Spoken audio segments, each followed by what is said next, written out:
Sur ce COSC Live, je suis Julien Delmouli, délégué général adjoint de la Fédération Infranum.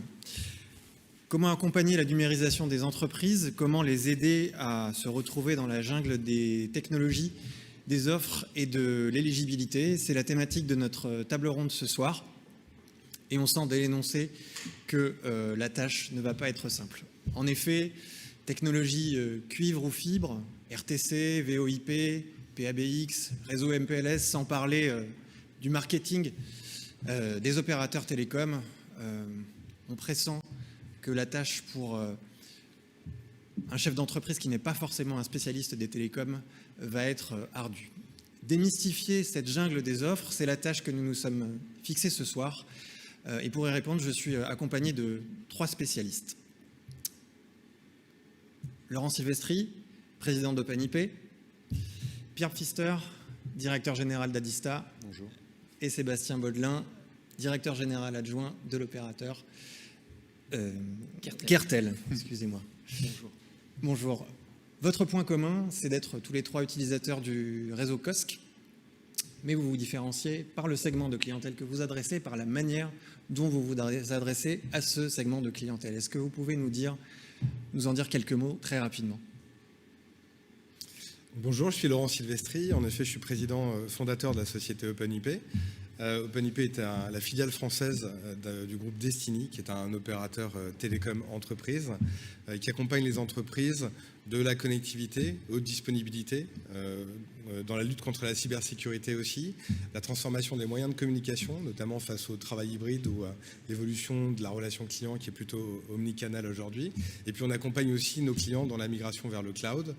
À l'échelle européenne, donc en France, Belgique, Pays-Bas, on réalise 80 millions de chiffres d'affaires, donc c'était pour l'année 2020, et on accompagne à peu près 40 000 entreprises sur ces 3 pays.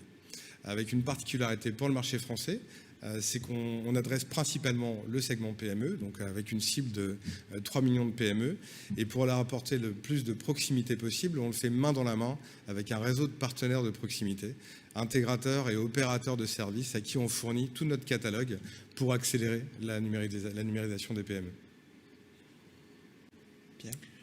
Oui, bonjour, donc Pierre Pfister, Adista, je suis directeur général opération d'Adista. Adista, c'est maintenant 35 agences en France, un peu plus de 150 millions de chiffre d'affaires, 700 personnes, et on aime à se présenter comme une entreprise multirégionale. On a des régions très fortes, dans chaque région, on offre aux ETI et aux grosses PME des régions à la fois des télécoms, mais aussi de l'hébergement et tous les services IT d'outsourcing. Sébastien Baudelin, directeur général adjoint de Kertel. Kertel, c'est un acteur spécialiste de la TPE-PME. Et on a 2 particularités. C'est qu'on a une approche directe de ses clients autour d'une force de vente de 40 commerciaux. Et puis, on a notre propre plateforme de communication unifiée, développée complètement en maison et qui nous permet d'adresser aujourd'hui 5000 clients pour un chiffre d'affaires en 2020 de 25 millions d'euros. Et 120 collaborateurs pour gérer l'intégralité de la chaîne de nos métiers. La France est championne d'Europe en termes de déploiement de fibre, avec plus de 24 millions de locaux raccordés. Près de 6 millions rien que cette année, c'est un record pour les industriels, et un peu plus de 10 millions d'abonnés en 2020. Pourtant, sur le terrain, seule une entreprise sur 3 est raccordée.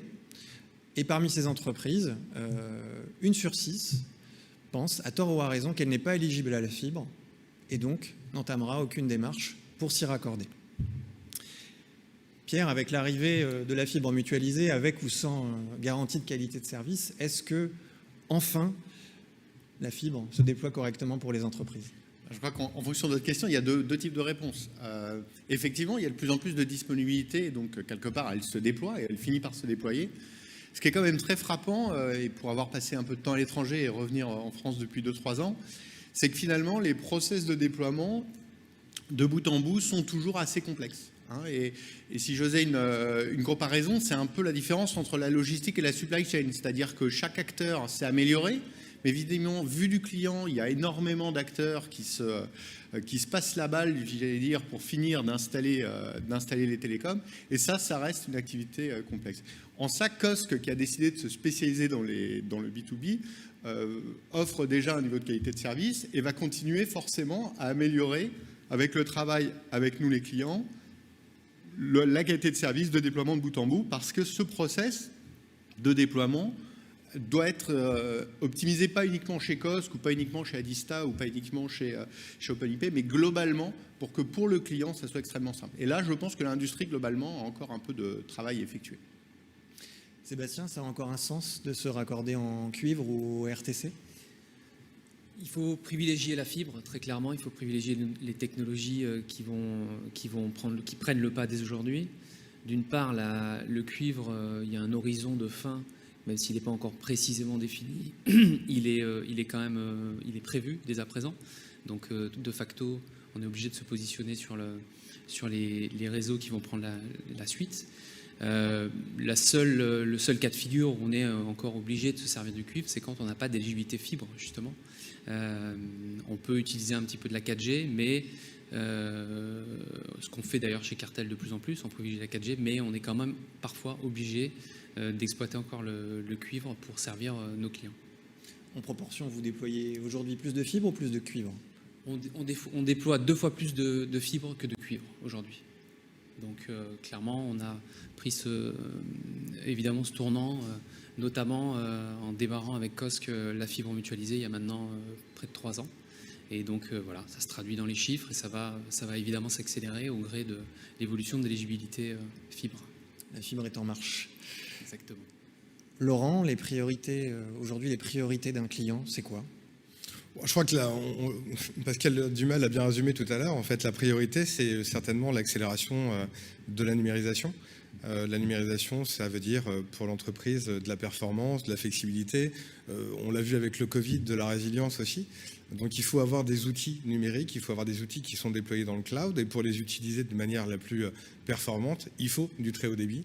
Et il faut du très haut débit tout le temps. Que ce soit finalement au sein de l'entreprise, mais aussi, on l'a vu avec le Covid, à la maison ou en déplacement. Les salariés sont et vont être de plus en plus mobiles dans une logique de travail hybride. Et donc, il va falloir à la fois être capable de garantir des débits en fibre optique, en 4G, en 5G, certainement peut-être demain aussi. Il va falloir garantir des débits, mais il va falloir aussi garantir la stabilité, puisqu'en fait, une fois qu'on a choisi de passer le cap de la digitalisation, on va avoir besoin de l'Internet 100% du temps. Alors on a vu tout à l'heure qu'il y avait un nombre de technologies très important, un nombre du coup d'offres encore plus important. Vous qui êtes tous les jours au contact du client, à votre avis, c'est facile pour un client de s'y retrouver parmi ces offres? C'est facile de comprendre ne serait-ce que le rôle d'un opérateur aujourd'hui? Je crois qu'aujourd'hui, en fait, on est sur un territoire, enfin, on a beaucoup de chance finalement. On a plusieurs initiatives de déploiement de la fibre. Les grands opérateurs sont présents, Orange, Bouygues, SFR, Free, déploient la fibre. On a les RIP qui ont vu qui sont rentrés sur le marché en 2014, 2015, me semble-t-il, et qui ont fourni un effort incroyable de déploiement. Et puis on a aussi des acteurs locaux qui déploient de la fibre à plus petite échelle et qui jouent leur rôle. Donc aujourd'hui, le très haut débit est disponible. Il est sûr que pour un client, c'est certainement compliqué de comprendre quel est le rôle d'un gros opérateur d'infrastructure, d'un petit opérateur d'infrastructure ou même d'un opérateur public finalement. Donc en fait, je crois que le vrai sujet, et notamment quand on parle des PME, c'est vraiment l'accompagnement. Une PME aujourd'hui a besoin d'être prise par la main. Elle connaît son métier, elle ne connaît pas nécessairement tous les enjeux du numérique et elle doit être prise par la main. Consulter, conseiller, accompagner de bout en bout et dans la durée. Puisque finalement, ce chemin, ce voyage dans le numérique va prendre du temps. La technologie évolue tout le temps et on est continuellement capable de remettre en question les outils pour améliorer la performance. Donc, le chemin n'est pas facile pour une PME, pour un chef d'entreprise, et il faut un conseiller local qui prenne par la main le client. Alors justement, c'est une question collective. Je vais commencer par Sébastien, mais le marché entreprise a eu des difficultés de concurrence. Je pense qu'on y est encore, même si Cosc œuvre dans le bon sens. Comment vous faites, vous, opérateur d'une plus petite taille comparé aux majors, comment vous faites pour vous différencier auprès du client? En fait, je vais rebondir sur ce que Laurent vient de dire. Pour se différencier, c'est la qualité de service et le contact. Je parlais tout à l'heure d'une force de vente de 40 commerciaux. Plus que des commerciaux aujourd'hui, c'est dans un discours effectivement d'éducation et d'explication des technologies, de comment ça fonctionne. Pierre tout à l'heure parlait du fait que quand on déploie une fibre, bout à bout, on a plein d'acteurs qui interviennent, et ce qui rend éminemment complexe le déploiement. Tout ça, il faut arriver à l'expliquer. Et donc, nos commerciaux aujourd'hui, ils ont vraiment un rôle didactique, quelque part, plus que commercial. Ils doivent expliquer un petit peu les tenants, les aboutissants, les impacts. Et donc, nous, on mise vraiment sur cette proximité et cette qualité, notre service client internalisé au siège. Bon, voilà. Vraiment, c'est la valeur sur laquelle on mise en priorité. Vous aussi, Pierre? Oui, et je pense que ça groupe d'ailleurs pas mal d'acteurs du marché qui sont en forte croissance, comme Cartel ou OpenIP ici. Je pense qu'il y a un autre aspect qui est important aussi vis-à-vis de Cosc, c'est que cette capacité de servir localement et avec efficacité un client, elle est vraie si notre partenaire lui-même est extrêmement agile avec nous, parce que c'est une chaîne. C'est le premier point que je voulais faire qui me paraît important. Le deuxième point, c'est comment on aborde les clients. Donc effectivement, on les aborde en essayant de simplifier et de comprendre. Et je pense que ce qui est très important, c'est de rentrer dans la problématique métier du client. Nous, par exemple, on a fait des offres chez les notaires. Les notaires, ils ont des besoins qui sont extrêmement spécifiques. Et donc, la question, c'est, avec l'arsenal technologique que je maîtrise, comment je résous un acte à distance pour un notaire et avec un système juridique qui est assez borné. Et donc, c'est cette capacité à faire, finalement, de passer d'un métier de télécom pur technique et finalement à traduire ça pour un client par rapport à ces enjeux métiers. Et je pense que c'est ce qu'on fait à la fois dans le réseau de distribution d'OpenIP ou les commerciaux de Cartel, et évidemment ceux d'Adista tous les jours. Laurent, sur le marché de la fibre, Cosc aide à une certaine homogénéité des offres, peut-être? Alors, en fait, avant 2018, on vendait que de la fibre dédiée à des coûts qui étaient particulièrement exorbitants, inaccessibles pour la plupart des PME. Et quand Cosc est arrivé sur le marché, ça a été un vrai boom de simplification pour nous, d'automatisation, de simplification sur les éligibilités, sur les déploiements, sur les suivis de déploiement aussi, grâce à leur plateforme de service qui est particulièrement efficace et qu'on peut aussi attaquer par API pour utiliser notre propre frontal client. Donc il y a eu un vrai déclencheur à partir de ce moment-là, et depuis 2018, Cosc et les autres RIP, les autres opérateurs, et notamment les RIP, nous ont vraiment facilité l'accès à la technologie FTTH. Donc on a pu, grâce à cela, accélérer le déploiement de la fibre optique. Récemment, Free a sorti une offre pour le marché entreprise, une offre assez surprenante avec des niveaux de prix très très bas. Pierre, est-ce que la démocratisation de la fibre, ça passe que par le prix? Non, je pense pas, et je pense que cette offre, elle est vraiment très bas de segment finalement, TPE, très basse PME. C'est un peu comme si on vendait la même voiture finalement à la fois aux petits artisans, aux chefs d'entreprise et puis aux techniciens réseau. Donc effectivement, il y a un très gros marché qui est encore fortement peu concurrencé, et je comprends que Free s'attaque à ce marché. Mais il y a de multiples besoins qui ne sont pas couverts par cette offre. En particulier tout ce qui est évidemment multisite. On pourrait faire la liste, mais je pense que ce n'est pas l'objet. Donc c'est une offre effectivement agressive. On n'est pas tellement étonné que Free nous sorte une offre agressive sur l'entreprise. Je pense qu'on ne s'attendait pas à quelque chose de différent. Maintenant, non, évidemment, ça ne répond pas à tous les besoins. Et je ne pense pas d'ailleurs qu'ils considèrent eux-mêmes que ça répond à tous les besoins. Sébastien, Laurent, cette offre, elle a du bon quand même? Elle va déclencher quelque chose chez les entreprises? Au moins, elle a la vertu de donner un éclairage différent au marché B2B. On a un acteur comme Free qui s'intéresse au marché B2B, qui a investi. On a une présentation avec Xavier Niel qui vient directement. Donc ça donne quand même un éclairage positif sur notre marché. Et ce n'est pas un hasard. Le marché B2C est complètement saturé et le marché B2B affiche des très belles croissances. Donc ça, c'est plutôt, moi je le vois sur un aspect positif, l'aspect tarifaire. Par rapport à ce que je disais tout à l'heure, l'aspect service et l'aspect relation est tellement important. L'offre de Free, c'est pas sur cet aspect-là qu'ils ont accès quand même. On va dire, c'est pas le point fort de cette offre. Donc moi, je le vois plutôt d'un œil positif et absolument sans crainte, ouais, pour nous. Oui, enfin, je pense que Free est dans son rôle. En 2000, ils ont lancé le triple play, ils ont un peu perturbé le marché, et en bien. Il y a 10 ans, ils ont lancé les premières offres mobiles à des prix aussi particulièrement perturbants. Et puis aujourd'hui, une offre pro. Donc on est vraiment sur le marché du pro. Il faut bien en prendre conscience. Donc c'est vraiment une cible 0 à 5, 0 à 10 pour nous, qui va concurrencer la Livebox Pro. Donc il y a déjà des box pro qui sont sur ce marché. Free ne va pas révolutionner le marché, mais apporter de la concurrence, de l'innovation, certainement, face à ces offres pro qui sont peut-être un peu anciennes et sur lesquelles les opérateurs majeurs ont été très peu chahutés finalement. Donc non, je pense que la concurrence est bonne et cette nouvelle offre va faire du bien sur le segment bas de marché. Je comprends qu'on n'est pas exactement sur votre segment de clientèle. On va parler d'un domaine connexe, puisque tout à l'heure, on parlait du rôle des opérateurs. Aujourd'hui, vous êtes plus que des opérateurs, vous êtes des intégrateurs de solutions. Justement, ce secteur de l'IT arrive à vendre quand même des services particulièrement chers et qui ne reposent pas forcément sur une infrastructure aussi lourde que celle de la fibre optique. Est-ce qu'on n'aurait pas des leçons à prendre du marketing de l'IT ?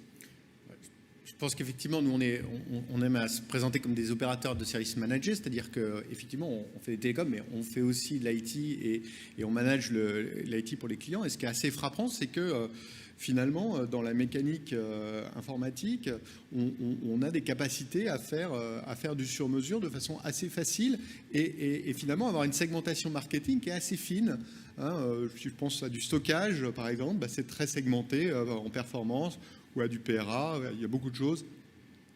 Alors que le risque serait, pour le marché télécom, effectivement, de se segmenter moins, de finalement simplifier un peu le message et de perdre de la valeur pour l'ensemble du marché. Ce qu'on a quand même vu sur le grand public, puisque effectivement sur le mobile, si tout le monde est à 18 €, tout le monde est à 18 €. Or, on pense que pour les raisons de mode SaaS, pour les raisons de cloudification de tout ça, de numérisation, le lien télécom vers ces services est absolument clé. Et on ne peut pas se permettre de servir avec la même qualité de service ou avec la même offre l'ensemble. Et donc, il y a ce besoin de segmentation et ce besoin de valeur. Je crois que Cosque nous présentait aussi des offres là-dessus. Et je pense que c'est effectivement tout à fait clé pour l'industrie, mais aussi finalement pour les clients et pour la capacité qu'on va avoir à délivrer de la qualité à ces clients. Qualité qui est finalement, moi, si je vois mes deux marchés, est supérieure en IT, où on sait faire des choses qui sont extrêmement qualitatives. Sébastien, chez Cartel, vous avez également un catalogue complet d'offres qui vient multitechnologie, qui intègre aussi de l'IT ? Non, nous on se concentre vraiment sur le métier purement télécom. On propose standard téléphonique, cloud, communication unifiée, accès Internet, mobile. Et on essaye de le faire du mieux possible. On est vraiment un pure player télécom. C'est un choix délibéré pour adresser une cible qui a essentiellement des besoins plus forts sur cette partie télécom et qui a besoin d'être accompagnée sur cette partie-là. Mais tout de même dans le sens de la numérisation de la téléphonie et d'emmener vers le cloud. Ah oui, tout à fait. On est 100% cloud. On opère une plateforme dite de technologie, alors Centrex, maintenant on dit communication unifiée puisqu'on intègre des briques bien plus larges de fonctionnalités. Mais oui, complètement IP cloud depuis maintenant près de 15 ans. Donc avec des débuts qui étaient difficiles parce que les réseaux n'étaient pas justement dimensionnés ou forcément à propos pour être capable de délivrer cette qualité de service qu'on attend. Mais aujourd'hui, grâce à des acteurs comme COS qui effectivement ont démocratisé pour nous par rapport à notre segment la fibre mutualisée, la fibre entreprise, la FTTH Pro, on est capable aujourd'hui d'adresser cette offre IP Cloud dans les meilleures conditions possibles. J'étais un peu surpris tout à l'heure en entendant les résultats de l'enquête sur l'impact tout relatif du Covid sur les usages. De votre côté, c'est quelque chose que vous avez constaté dans le même sens ? En fait, on a constaté que, finalement, ce qu'on voit, c'est que l'informatique s'immisce un peu dans les télécoms, notamment les géants de la tech américaine, les GAFAM, comme Microsoft, par exemple, c'est le bon exemple, mais on a vu Zoom arriver l'année dernière. Ce qu'on voit, c'est que les entreprises ont dû agir vite pour adopter des nouveaux moyens de communication, visio, en l'occurrence, les plateformes Teams ont tout ravagé, et Zoom avec. Donc, évidemment, on est un peu challengé finalement dans notre métier, qui était plutôt télécom et très télécom. Et puis aujourd'hui, on voit que l'entreprise attend autre chose en termes d'accompagnement. Donc, on a ces sujets sur amener la connectivité, un vrai sujet sur garantir la sécurité, puisque on en parlait tout à l'heure, on a un véritable sujet de cyberdéfense, de protection de nos entreprises à apporter.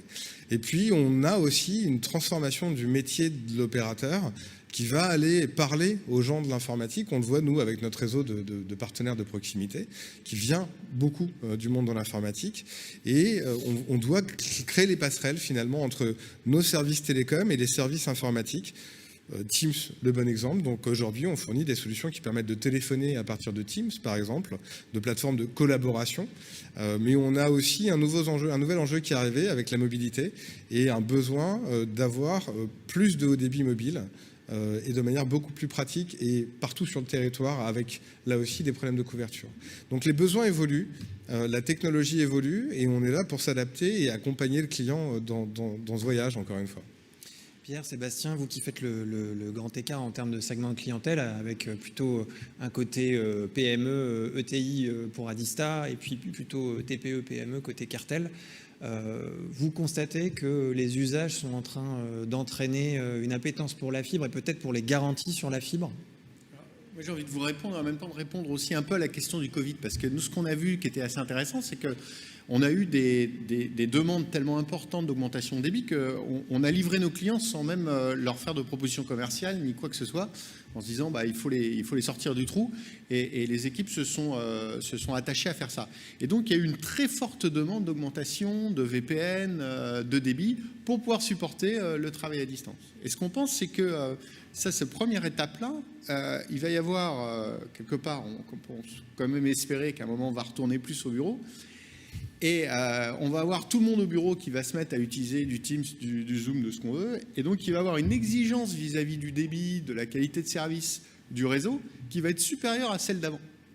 Et donc, nous, on pense qu'il va y avoir aussi une deuxième étape lorsque les gens vont revenir, qui vont se dire, mais finalement, OK, j'ai 30 personnes à distance, mais j'ai aussi 90 personnes dans le site central qui font de la vidéo pleine balle toute la journée. Donc, comment je fais pour tenir? Donc, je pense qu'il y a un double impact qu'on n'a pas fini de voir l'impact de ça. Et ça correspond bien au sondage IFOP, d'ailleurs, où finalement le prix est devenu 5e dans la liste. C'est ça, exactement. Et la qualité de service, numéro 1. La qualité de service est devenue importante, et ça va mettre la pression sur les SI.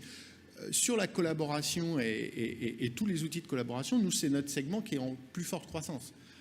Aujourd'hui, et on commence à développer même d'ailleurs du service de conseil, parce que finalement, c'est pas tout d'avoir installé Teams, où est-ce que je mets mes documents, comment je collabore, quel impact sur mon SI, quel impact sur mon vieux SharePoint, etc. Il y a toute une ouverture de sujets, et donc effectivement, ça a accéléré, nous on l'a vu, et ça continue à le faire. Et mon point, c'est que je pense que le retour, on va avoir un double effet positif, parce qu'on va être content de tous revenir au bureau. Et en plus, on va avoir encore beaucoup d'évolutions à faire dans les SI de nos clients. Par rapport à la question de la garantie de temps de rétablissement, c'est quelque chose effectivement qui émerge de plus en plus. Encore une fois, le sondage le montrait. La continuité de service, la qualité et notamment la continuité de service, c'est quelque chose qui est primordial. Le patron de TPE, il n'a pas le temps de s'occuper des télécoms, il a encore moins le temps de s'occuper de panne de télécom et d'appeler de service client. Donc il faut que d'emblée, on lui propose des solutions qui vont lui permettre d'être sécurisé et de pouvoir pallier à toutes les éventualités probables qui vont arriver forcément pendant la durée d'un contrat. Il y aura forcément à un moment donné un chaos, un problème de voix, un problème de data. Et donc, pour nous, c'est un point de plus important de créer de la valeur sur effectivement le lien et d'amener les services additionnels, même si sur notre segment, c'est plus compliqué que sur le segment qu'adresse notamment Adista, mais c'est quelque chose qu'on essaye de mettre en avant de plus en plus. Cosc est arrivé avec un réseau dédié entreprise et c'était déjà un énorme bénéfice. Mais on en parle depuis longtemps avec eux. On a besoin d'offres à engagement de disponibilité, que ce soit sur les temps de rétablissement ou sur les débits. Donc c'est une énorme attente de nos clients et finalement le Covid ne va faire que accélérer cette démarche, cette demande. Donc il faut amener de la haute disponibilité dans les services Internet de connectivité qu'on amène à nos clients. Aujourd'hui, on est contraint, et peut-être que ce sera une démarche long terme de toute façon, d'amener des solutions de backup, que ce soit une autre fibre en backup ou une clé 4G. Peut-être qu'avec des offres plus engageantes de la part des opérateurs, on aura une simplification des offres aussi. Alors, il y a un point intéressant dans ce que vous me dites par rapport à la statistique Covid de tout à l'heure, c'est que finalement, pour vous, on ne voit pas tout de suite l'impact du Covid, mais la somme des usages personnels augmentés va créer un cercle vertueux aussi sur les usages professionnels, si j'ai bien compris. Dernière question, elle est aussi collégiale.